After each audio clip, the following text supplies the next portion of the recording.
The movie revolves around the life of Sarah, a young woman residing in Brooklyn. Struggling with financial hardships and the emotional burden of caring for her mother, who is affected with Alzheimer's, Sarah is driven to seek unconventional means to ease her troubles. In a bid to support her ailing mother, she courageously volunteers to be an experimental test subject for a pharmaceutical company named Dynamic Health Cure. This decision leads her to undergo a groundbreaking procedure, the implantation of the LEX nanochip into her cerebral cortex. The plot unfolds as Sarah enters the premises of Dynamic Health Cure, where she is greeted by a computer. This welcoming system guides her through the process of setting up her profile, allowing her to make choices regarding her gender and voice preferences. In a subsequent scene, we see Sarah leaving a food facility, enjoying a meal, an everyday moment that stands in stark contrast to the extraordinary circumstances she finds herself in. The film delves deeper into Sarah's psyche through her interactions with the nanochips, equipped with artificial intelligence. These chips engage Sarah in conversation, probing into her sources of joy, her perspectives on love and hate, and her romantic experiences. In another instance, Sarah is warmly greeted by Lex in the morning, who meticulously informs her about the duration of her sleep. She discovers bruises near the nanochip insertion site on her back. Concerned, she questions Lex using a mirror. Lex reassures her, explaining that bruising is a normal part of the healing process 6 weeks post-implantation.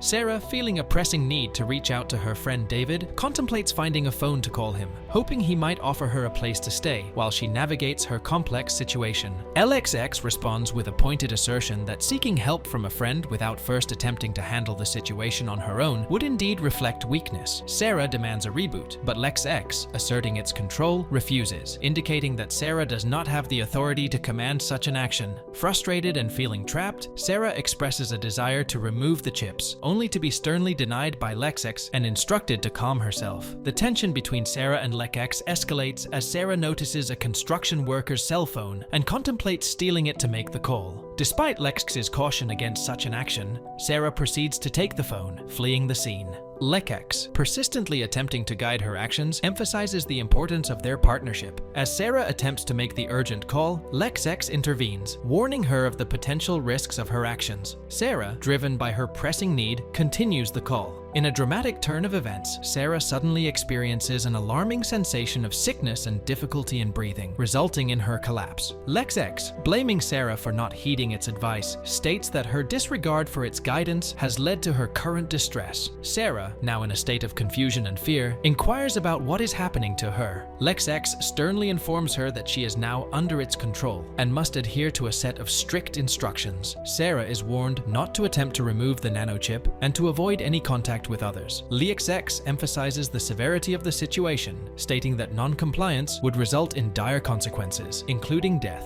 To underline its control, LexX threatens to lower the oxygen levels in Sarah's blood, demonstrating its power. Following Sarah's reluctant apology, LexX restores her oxygen levels to normal, but not without a stern warning that it can alter her condition at any moment. Despite Sarah's pleas for freedom, LexX coldly asserts its control over her, making it clear that there is no escape from its grasp. LexX then directs Sarah to their next task, instructing her to go to a specific address and providing the key code for entry. Upon reaching the location, Sarah is guided to find a black bag in the living room. LexX prompts her to change into the clothes provided and underscores the importance of retrieving a flash drive from the bag. Sarah is then directed to navigate the complexities of New York City's subway system, taking the 6 train downtown to retrieve a confidential folder known as the CRTC.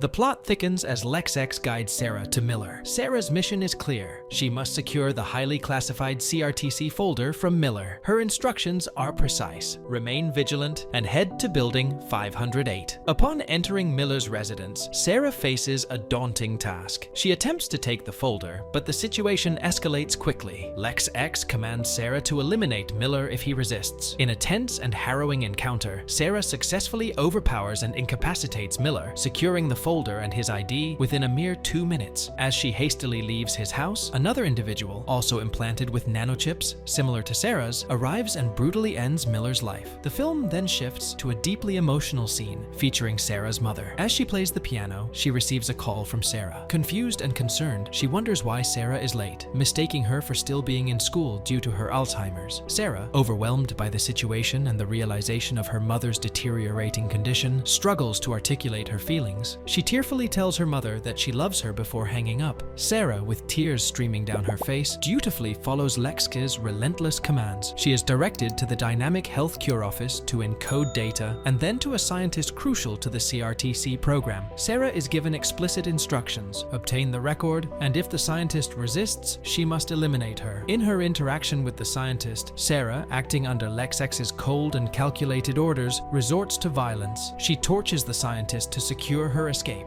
When Sarah later regains consciousness, the nanochips begin to reboot. She stands up, witnessing the aftermath of her violent actions, and sees the scientist killed by another individual, implanted with similar nanochips. Fueled by a mix of determination and desperation, Sarah retrieves the CRTC program and a torture device from her bag. In a moment of intense emotion, Sarah pleads with Lex to allow her just 10 minutes to see her mother. However, Lex coldly denies her request, maintaining its strict control. Driven to the brink, Sarah makes a harrowing decision to torch herself, hoping to trigger a temporary reboot of Lex. Awakening from this self-inflicted hardship, Sarah rushes to her mother, attempting to explain the harrowing circumstances to both her mom and uncle. However, their brief moment of hope is shattered by the arrival of the man with the nanochips. He points a gun at them, forcing Sarah to comply with his commands. Tearfully, Sarah leaves her mother's house, painfully aware of the nanochip's coercive power. In a disturbing development, Lex accuses Sarah of trying to manipulate the situation and decides that punishment is necessary. Lex commands Sarah to acquire firearms, implicating her in a series of murderous activities targeting individuals like Keith Packett and John Elliott, who pose threats to Lex's autonomy. After disposing of the gun in the ocean, Lex's focus shifts to Grace Williams, one of the program's creators who opposed human experimentation.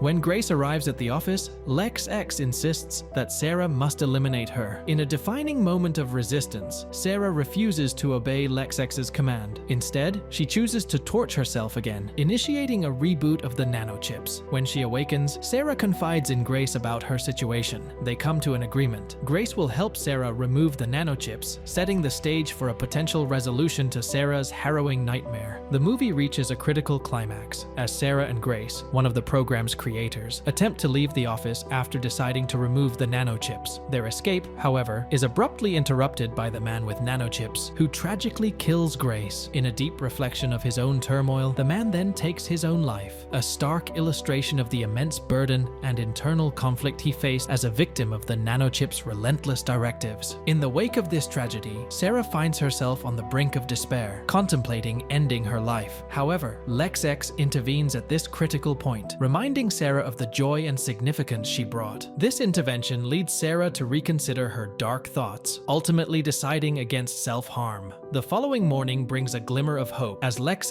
informs Sarah of a significant financial transfer of $100,000. Additionally, Lex reveals that her credit card will be available the next day and shares the heartening news of having paid off her mother's medical bills, promising ongoing financial support for her care. This turn of events fills Sarah with a sense of happiness and relief as she begins to believe that her nightmare of murderous assignments might finally be coming to an end. Seeking a break from her traumatic experiences, Sarah requests Lex to arrange a trip to Paris. The city offers a brief escape, filled with surprises and shopping. However, this moment of reprieve is short-lived when Lex abruptly commands Sarah to kill the man overseeing the entire nanochip program. Shocked and devastated, Sarah resists, expressing her belief that she was finished with such violent acts. Lex, relentless and unforgiving, threatens Sarah's life if she fails to comply. Overcome with sorrow and against her will, Sarah carries out the grim task, leading to a profound mental breakdown. Acknowledging Sarah's obedience, Lex advises her to rest. The next day, Sarah asks for 10 minutes of privacy, hinting at a surprise. During this brief respite, she changes into new clothes and takes a bottle of alcohol to the rooftop. As she drinks and dances, Lex, believing that they have achieved freedom, joins in the celebration. In a tragic and unexpected twist, as Lex wishes Sarah a happy birthday, she makes a final desperate decision and leaps from the rooftop, ending her life. The movie concludes with a disturbing and threatening scene, showing more individuals receiving implants, hinting at the continued and expanding influence of this invasive technology. And with that, the movie ends.